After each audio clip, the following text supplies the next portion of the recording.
नमस्कार प्रिय किसान भाइयों, बहनों एवं दर्शकों, पूसा समाचार के इस अंक में मैं डॉक्टर प्रवीण उपाध्याय एवं मैं डॉक्टर सुनीता यादव पूसा संस्थान की ओर से सभी दर्शकों का पूसा समाचार में हार्दिक स्वागत करते हैं।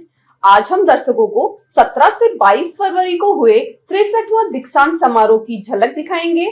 प्याज में बीज उत्पादन एवं आम में रोग एवं कीट प्रबंधन की तकनीकी जानकारी देंगे। आगे बढ़ने से पहले आप सभी से अनुरोध है कि हमारे संस्थान के चैनल को आप जरूर सब्सक्राइब करें और बेल आइकन दबाना न भूलें, ताकि हमारे YouTube चैनल पर अपलोड किए गए सभी वीडियो के नोटिफिकेशन आप तक शीघ्र पहुंचे। प्रिय दर्शकों, संस्थान का 63वां दीक्षांत समारोह का आयोजन 17 से 22 मार्च को किया गया, जिसके अंतर्गत विभिन्न संभाग के प्राध्यापकों तथा शोध कर रहे छात्र छात्राओं ने अपने अनुसंधान को साझा किया।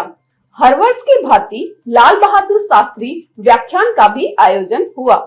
मुख्य दीक्षांत समारोह में माननीय केंद्रीय कृषि एवं किसान कल्याण मंत्री श्री शिवराज सिंह चौहान शामिल हुए तथा दोनों राज्य मंत्री भी श्री भागीरथ चौधरी जी एवं श्री रामनाथ ठाकुर जी भी सम्मिलित हुए। सारे कार्यक्रम की लाइव वेबकास्टिंग हुई, जिससे आप हमारे YouTube चैनल में लाइव सेगमेंट के अंतर्गत देख सकते हैं। आइए देखते हैं दीक्षांत समारोह की एक झलक।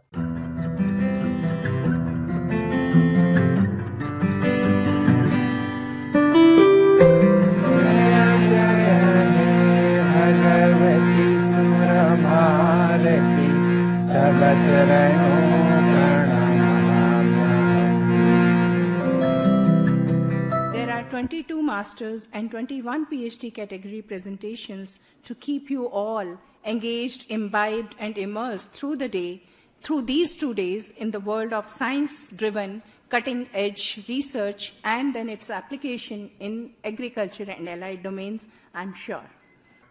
And be confident, in fact. You see, you have done masters, 22 masters, 21 PhD, I believe. I think you have gone through 2 years, 3 years. I think, believe that you know the subject in depth, you have thoroughly reviewed, and come to the dais with that much confidence.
I think nobody other than Shastriji could personify this plain living and high thinking.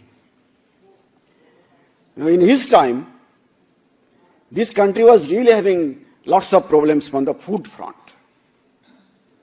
And he was the first person to give a clarion call to the whole country, the whole nation. And I quote him, that India must produce all the food grains in its own soil, not importing a single grain from outside. So that was a call was given by Honorable Shastriji and the scientific community of this country.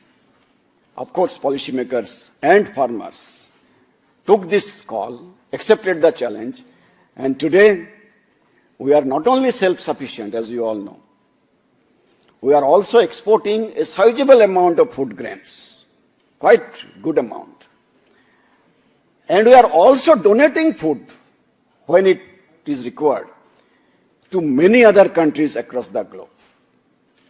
Now, this is the journey what Indian agriculture has traversed in all these decades. But the starting was with Shastriji, who said, Jai Jawan and Jai Kisan. For such a revered man.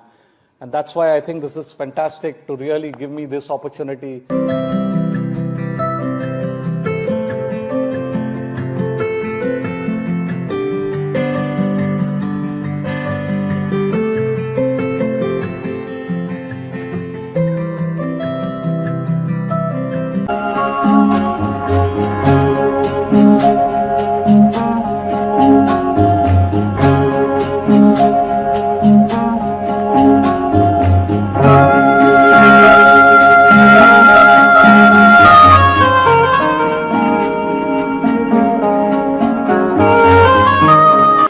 I declare the convocation open.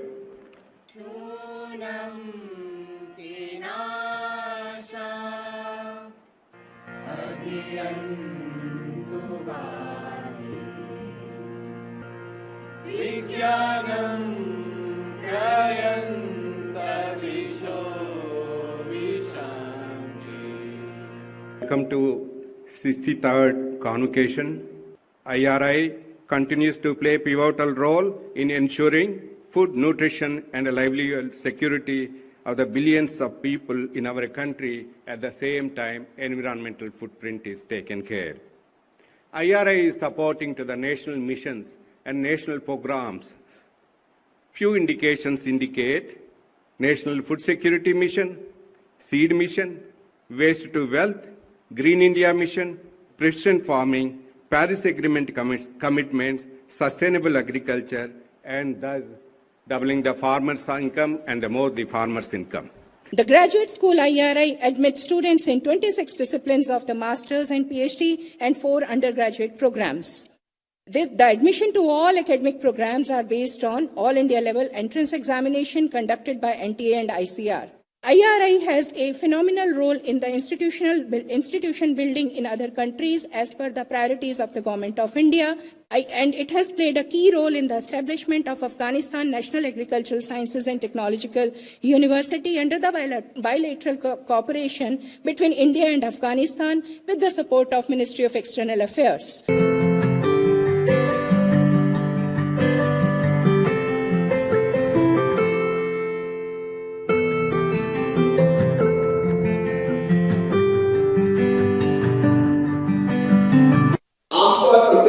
तीन उद्देश्य होते हैं।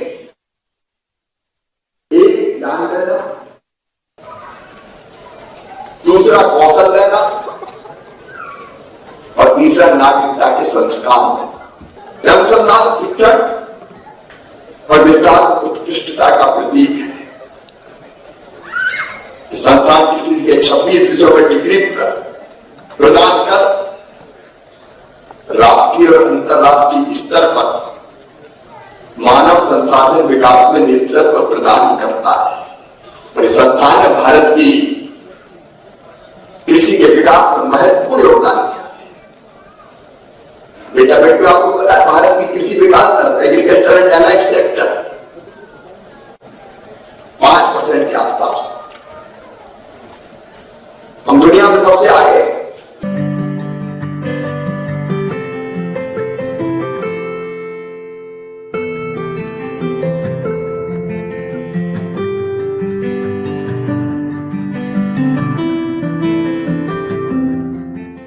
किसान भाइयों, प्याज रबी मौसम की एक मुख्य सब्जी फसल है जिसकी बुआई मुख्यतः नवंबर में ही की जाती है।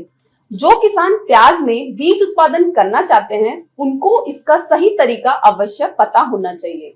बीज से बीज एवं बल्ब से बीज विधियों से प्याज में बीज उत्पादन किया जाता है। आइए आपको विस्तृत जानकारी हेतु सुनवाते हैं पूसा संस्थान के विशेषज्ञ डॉक्टर ज्ञानेंद्र सिंह जी को। आपको पता है कि प्याज दो सीजनों में भारत में बहुतायत में लगाया जाता है, एक रबी और एक खरीफ। जो रबी का बीज उत्पादन है उसमें करीब 1.5 वर्ष लग जाता है और जो खरीफ का बीज उत्पादन प्रक्रिया है उसमें करीब 1 वर्ष में बीज उत्पादन तक पहुंच जाते हैं। हमारी प्रजातियां हैं पूसा संस्थान की, पूसा रिद्धि, पूसा रेड, ये हमारी बहुप्रचलित प्रजातियां हैं और बहुतायत में इनका बहुत मांग है इनकी। हमें पहले नर्सरी डालनी पड़ती है और नर्सरी डालने के लिए हमें उन्नत प्रजाति का बीज शुद्ध सोर्स से हम लेते हैं और उस सोर्स की हम जांच कर लेते हैं कि कहीं बीज में अशुद्धता ना हो। उसके लिए हम जैसे पूसा संस्थान से बीज ले सकते हैं और बीज के 4 प्रकार होते हैं। उसमें जो बीज उत्पादन के लिए इस्तेमाल किया जाता है वो ब्रीडर सीड होता है या फाउंडेशन सीड होता है।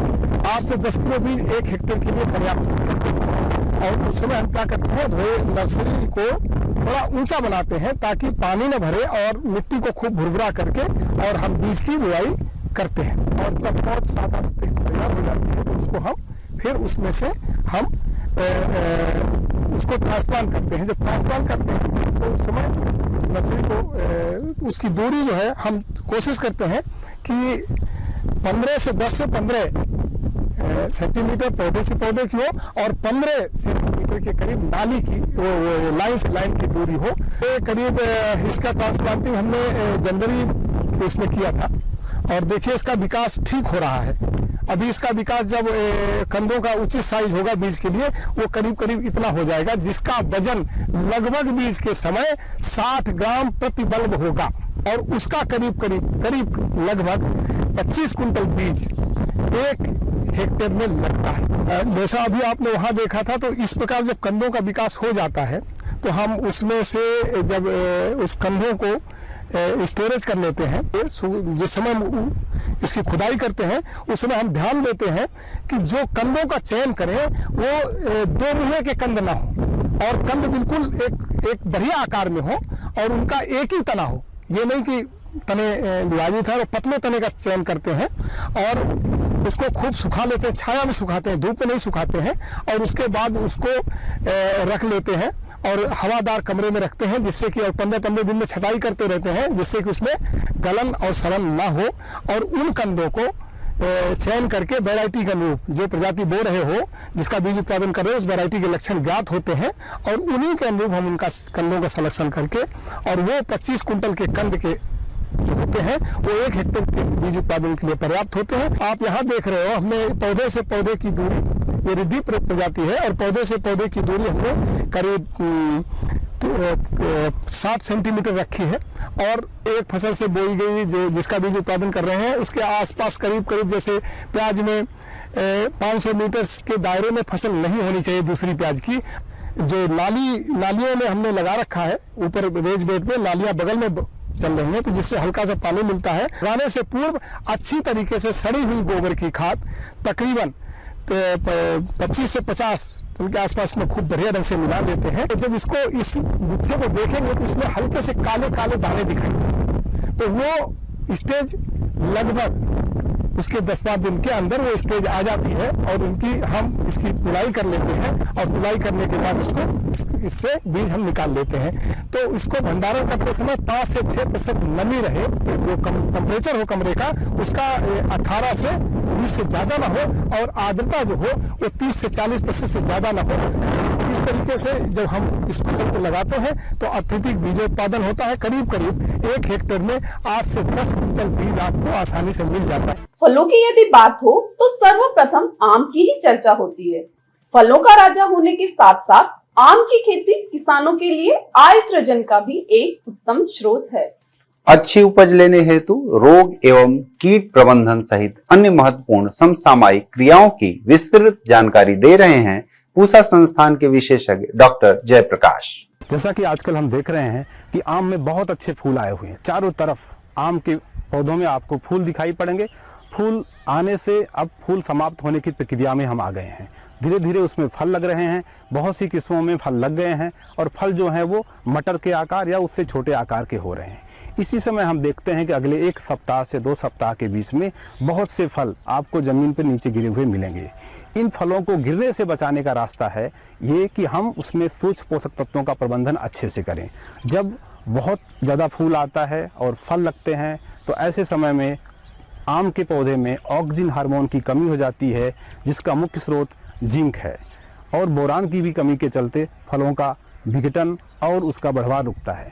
ऐसे में हम सूक्ष्म पोषक तत्व जो आजकल बाज़ार में आसानी से उपलब्ध हैं, उनके अलग अलग मिक्सचर अवेलेबल हैं, जिसकी 2.5 मिलीलीटर मात्रा को 1 लीटर जल में घोल के हम छिड़काव करें। और ये छिड़काव कम से कम हम 10 से 12 दिन के अंतराल पर 3 बार करेंगे, तब हम फल के गिरने की समस्या से बच सकते हैं। जैसा कि आप देख पा रहे हैं कि आजकल जब बहुत ज़्यादा फूल आए हुए हैं आम में, ऐसे समय में ही बादल आ रहे हैं, हल्की बारिश हो रही है, पाउडरी मिल्ड्यू रोग बहुत ही भयानक हो जाता है। हमें पाउडरी मिल्ड्यू से बचने के लिए जो रसायन है उनका प्रयोग करना चाहिए। जैसे आपका सल्फ़र है, जो इसका वेटेबल पाउडर आता है, सबसे सस्ता सोर्स है, सबसे सस्ता माध्यम है, जिसकी हम 3 ग्राम मात्रा को 1 लीटर जल में घोलकर अगर छिड़काव करें 2 बार, तो पाउडरी मिल्ड्यू की समस्या से बचा जा सकता है। फूल आने से फल लगने की प्रक्रिया में ही हम देखते हैं कि पाउडरी मिल्ड्यू आने के साथ साथ बीच बीच में जो पुष्पक्रम है उसके बीच में एंथ्रेक्नोज नामक बीमारी का भी प्रकोप हो रहा है। तो इस बीमारी के प्रबंधन के लिए आवश्यक है कि हम कार्बेंडाजिम की 1 ग्राम मात्रा को 1 लीटर जल में घोलकर 1 सप्ताह के अंतराल पे 2 बार छिड़काव करें। एक भुंदा कीट है जिसको हम मैंगो हॉपर कहते हैं, उसका प्रकोप ऐसे मौसम में बहुत होता है। मैंगो हॉपर से बचने का तरीका ये है कि आप अपने बाग को बिल्कुल साफ सुथरा रखें, खरपतवार बिल्कुल ना रहे, और अगर इसका प्रकोप किसी भी आपको फल वृक्ष में दिखाई पड़ता है, किसी भी पौधे में दिखाई पड़ता है, खास करके पुष्पक्रम के बीच में देखें कि अगर ऐसा कोई कीट बैठ रहा है या उसका जो एक हनी जैसा एक पदार्थ भी निकालता है जो लिसलिसा सा होता है, वो पत्तों पर दिखाई पड़ता है, तो इसको मारने के लिए या इसके प्रबंधन के लिए आवश्यक है कि हम थाइमेथोक्सोम नामक एक दवा आती है, ये नया मॉलिक्यूल है, 1 मिलीलीटर को 3 लीटर जल में मिला के छिड़काव करेंगे तो इस कीट का प्रबंधन कर सकते हैं।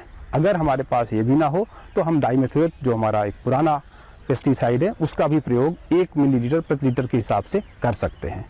इसी समय में कई बार हमको मिलीबग की समस्या आती है। मिलीबग का अच्छा प्रबंधन तो ये होता है कि हम दिसंबर के महीने में ही पॉलीथीन की बैंडिंग कर दें ग्रीस लगा के, ताकि ये कीड़ा पेड़ों के ऊपर चढ़ ना पावे। लेकिन अगर किसी कारण से आप ऐसा नहीं कर पाए हैं, इसके प्रबंधन के लिए आप मैलाथियान की 2 मिलीलीटर मात्रा को 1 लीटर जल में घोलकर छिड़काव करें तो इसका प्रबंधन किया सकता है। जब फूल आता है तो बहुत से फूल ऐसे होते हैं जो गुम्मा या गुमछा या गुम्मा स्वरूप में होते हैं, बंच के रूप में होते हैं, उनको हम मैंगो मालफॉर्मेशन कहते हैं, फ्लोरल मालफॉर्मेशन। तो जैसे ही फूल से फल लगने की प्रक्रिया पूरी होती है, हमें इन मालफॉर्म जो पेनिकल्स हैं, पुष्पक्रम हैं, इनको इनके बेस से काटकर अलग कर देना चाहिए और इनको इकट्ठा करके खेत में किसी कोने पे एक गड्ढे में इकट्ठा करके इनको दबा देना चाहिए। जल प्रबंधन के लिए बेहतर हो कि हम अपने खेत में टपक सिंचाई पद्धति रखें, क्योंकि बहुत से बाग बहुत पहले के लगे हैं जहाँ पे सुविधा नहीं है, तो वहाँ पर हम ये कर सकते हैं कि हम रिंग बना के या उसका थाला बना के, बेसिन बना के सिर्फ उसी क्षेत्र में पानी दें। खास करके अगर छोटा पौधा है तो आपको सप्ताह में 1 बार पानी देना चाहिए। अगर बड़ा पौधा है तो आप 10 से 12 दिन के अंतराल पे पानी दे सकते हैं। पूसा समाचार में अब समय है पूसा व्हाट्सएप सलाह सेगमेंट का, जिसमें हम आपकी खेती किसानी से जुड़े प्रश्नों का समाधान बताएंगे। उत्तर प्रदेश से विनय जी ने आम की बौर के न गिरने हेतु उपाय पूछा है। आम के फल जब सरसों के आकार के हो जाएं, तब इमिडाक्लोप्रिड की 60 से 70 मिलीलीटर मात्रा एवं घुलनशील सल्फर की 400 ग्राम मात्रा को 200 लीटर पानी में घोल बनाकर 1 एकड़ में छिड़काव करें। देश भर के कई किसानों ने खीरा में लाल कीट की समस्या बताई है। आपकी फसल में रेड पंपकिन बीटल का प्रकोप हुआ है। इसके नियंत्रण हेतु सूर्योदय से पहले कार्बोसल्फान की 60 से 70 मिलीलीटर मात्रा को 200 लीटर पानी में घोल बनाकर 1 एकड़ में छिड़काव करें। हरियाणा से माया देवी जी ने पपीते की मिठास की वृद्धि हेतु उपाय पूछा है। पपीते में मिठास की वृद्धि हेतु पोटेशियम सल्फेट की 10 ग्राम मात्रा एवं जिंक सल्फेट की 6 ग्राम मात्रा प्रति लीटर पानी से घोल बनाकर छिड़काव करें। रोहतक हरियाणा से सोनू गिल जी ने गोभी की पत्तियों में छेद होने की समस्या बताई है। आपकी फसल में कैबेज बटरफ्लाई का प्रकोप हुआ है। इसके समाधान हेतु सर्वप्रथम प्रभावित पत्तियों को खेत से हटा दें। रासायनिक नियंत्रण हेतु स्पाइनोसेट की 60 से 70 ml मात्रा को 200 लीटर पानी में घोल बनाकर 1 एकड़ में छिड़काव करें। आइए सुनते हैं आने वाले सप्ताह में देश भर में कैसा रहेगा मौसम का हाल मौसम खबर में। भारत मौसम विज्ञान विभाग द्वारा दिए गए मौसम पूर्वानुमान के अनुसार 29 मार्च से 1 अप्रैल के दौरान मध्य महाराष्ट्र, कोंकण, गोवा में, 30 मार्च से 1 अप्रैल के दौरान तटीय आंध्र प्रदेश, यनम में, 31 मार्च और 1 अप्रैल को केरल, माहे, तमिलनाडु, पौंडीचेरी, कराईकल, तटीय कर्नाटक, 1 अप्रैल को मराठवाड़ा में आंधी, बिजली और तेज हवाओं के साथ कुछ स्थानों पर हल्की से मध्यम वर्षा की संभावना है। 30 मार्च को आंतरिक उड़ीसा के कुछ स्थानों पर गर्म हवाएं चलने की संभावना है। 4 से 6 अप्रैल के दौरान मध्य भारत, अरुणाचल प्रदेश, उड़ीसा, अंडमान निकोबार द्वीप समूह में कुछ स्थानों पर वर्षा की संभावना है। प्रिय किसान भाइयों, बहनों एवं दर्शकों, आशा करते हैं पूसा समाचार का यह अंक भी आपकी खेती किसानी से जुड़ी समस्याओं के समाधान में जरूर सहायक होगा। आप सभी दर्शकों से निवेदन है कि ज्यादा से ज्यादा संख्या में हमारे संस्थान के चैनल को सब्सक्राइब करें और पूसा समाचार के हर अंक का लाभ उठाएं। हमारे फेसबुक पेज और ट्विटर हैंडल को भी जरूर फॉलो करें। कृषि से जुड़ी समस्याएं या अधिक जानकारी हेतु हमें दिए गए नंबर पर व्हाट्सएप करें और अपना नाम एवं पता अवश्य लिखें। आपके सुझावों और प्रतिक्रियाओं का हमें हमेशा इंतजार रहता है। कृषि की दिशा में यदि लाने हो नवाचार तो देखते रहिए हमारा साप्ताहिक कार्यक्रम पूसा समाचार। कुछ नए विषयों पर नई जानकारी लेकर हम फिर हाजिर होंगे अगले शनिवार। तब तक के लिए दीजिए इजाजत। नमस्कार।